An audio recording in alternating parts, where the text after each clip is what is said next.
अस्सलाम वालेकुम नाजरीन, आज मैं आपके लिए ड्रामा सीरियल प्यार और निमो की मुकम्मल कहानी लेकर आई हूँ। ये कहानी अपनी तर्ज की एक अलग कहानी है जिसमें हिरा खान और हारिस वहीद पहली बार लीड रोल प्ले कर रहे हैं।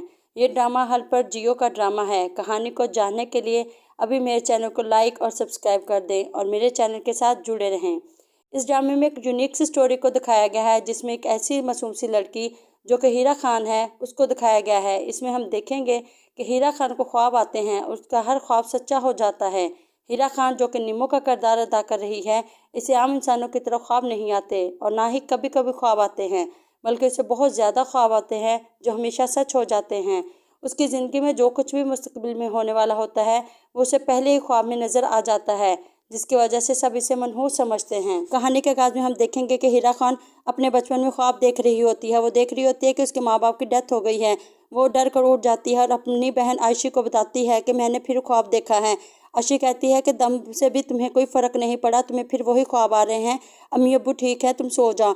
अगले ही सीन में हम देखते हैं कि उसके पेरेंट्स की वाकई ही डेथ हो जाती है। निमो और आयशी के पेरेंट्स की डेथ के बाद वो दोनों अपने मामू के साथ रहने उनके घर चले जाती हैं, जहाँ पर उनकी मामी उन पर बहुत जुल्म करती है।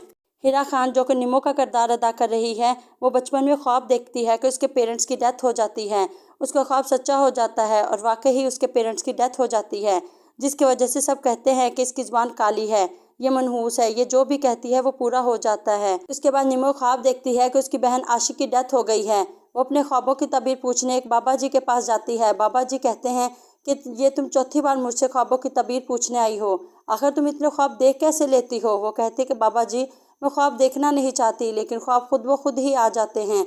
मुझे तो अब नींद से ही नफरत हो गई है, मेरा सोने को दिल नहीं करता। मैं क्या करूं कि मेरा इन ख्वाबों से पीछा छूट जाए। कि नाजरीन, हम देखेंगे कि हमारी प्यारी निमो की ख्वाबों से जान नहीं छूटती, वो बार बार इस आजमाइश से गुजरती है। आखिरकार निमो का ख्वाब सच्चा हो जाता है और वाकई ही आशी की डेथ हो जाती है। उसकी चच्ची और उसके रिश्तेदार और बाकी सब निमो को कोसते हैं कि इसके पहले इसकी वजह से इसके माँ बाप फौत हो गए और आज इसने अपनी बहन आशी को भी मार दिया। उसकी मामी उसे बात बात पर ताने देती है और उसे बहुत मारती है, जिस पर निमो बहुत रोती है और कहती है कि काश मेरे माँ बाप जिंदा होते तो मैं ये ज़िंदगी कभी नहीं गुजारती। देखेंगे कि निमो अपनी बहन आशी के जनाजे के पास बैठी होती है तो लोग उसे बातें सुना रहे होते हैं। वो कहते हैं कि पहले अपने माँ बाप को मरे देखा, अब बहन की लाश ले बैठी। निमो की ज़ुबान काली है, जो कहती है वो हो जाता है। इसमें हम आगे देखेंगे कि आसिम महमूद और हीरा खान एक दूसरे को बहुत चाहते हैं।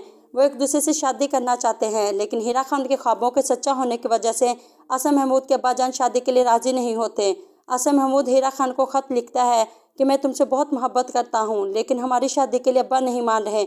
मैंने बहुत कोशिश की, लेकिन वो कहते हैं कि अगर मैंने अपने ताया की बेटी से शादी ना की तो वो मुझे हमेशा के लिए घर से निकाल देंगे। अब्बा जान ने मेरा मोबाइल भी छीन लिया है और वो मुझे इस्लामाबाद लेकर जा रहे हैं। वहाँ अगली सुबह मेरी ताया की बेटी से निकाह हो जाएगा। तुम मुझे भूल जाना। मैं तुम्हारे सारे ख़त और तुम्हारी सारी तस्वीरें बबलू के हाथ वापस भेज रहा हूँ। अब शायद हम कभी ना मिलें। उसके बाद देखेंगे कि वो आसिम महमूद को जब छोड़कर उसे चला जाता है तो हारिस वहीद को रास्ते में हीरा खान मिलती है। वो हीरा खान को तंग करना शुरू कर देता है। वो उसे छेड़ने की कोशिश करता है, जिस पर हीरा खान उसे थप्पड़ मार देती है। इसके बाद हारिस वहीद अपने माँ बाप को लेकर उसके घर पहुंच जाता है और उसका रिश्ता मांगता है। हारिस वहीद बहुत ही अबाश और आवारा किस्म का लड़का होता है। निमो की मामी निमो से माँ जान छुड़ाने के लिए उस आवारा लड़के से कर देती है। निमो जब शादी होकर ससुराल जब जाती है तो उसकी सास और नंदें निमो पर बहुत जुल्म करती हैं। वो निमो को जान से मारने की कोशिश भी करती हैं। जब निमो ये बात अपने मामू को बताती है तो वो कहते हैं कि जहाँ तुम शादी होकर गई हो वहाँ कभी भी बहू को इज्जत नहीं मिलती। अगर तुम सर उठाओगी तो वो तुम्हारा सर कुचल देंगे और अगर तुम जुबान खोलोगी वो तुम्हारी जुबान काट देंगे। निमो ख्वाब में देखती है कि उसकी दूसरी शादी हो रही है। वो उसकी तबीयत पूछने बाबा जी के पास जाती है तो वो कहते हैं कि अगर तुमने ख्वाब में अपनी शादी देखी है तो तुम्हारी शादी ज़रूर होगी। उसी ख्वाब के आने के बाद हम देखेंगे कि निमो की सास और नंदों को निमो और आसिम महमूद के बारे में भी पता चल जाता है। वो उन दोनों की मुलाकात का इंतजाम करती हैं। निमो जब आसिम महमूद को मिलती है और उसे कहती है कि तुमने ख़त में सब कुछ लिख तो दिया था, फिर अब तुम यहाँ क्या करने आए हो? मेरी शादी हो चुकी है, जाओ यहाँ से। आसिम महमूद कहता है कि मैं तुमसे माफ़ी मांगने आया हूँ, मुझसे गलती हो गई, मुझे माफ़ कर दो। जब निमो और आसिम महमूद बात कर रहे होते हैं तो कोई उनकी तस्वीरें बनाकर उसके शौहर हारिस वहीद को भेज देता है। हारिस वहीद निमो को बहुत मारता है और कहता है कि जिसका किरदार ही दागदार हो मैं उस पर किस तरह एतबार कर सकता हूँ। वो उसे तलाक दे देता है और घर से निकाल देता है। अब के लिए इतना ही। आगे की कहानी को जानने के लिए मेरे चैनल के साथ जुड़े रहें। शुक्रिया।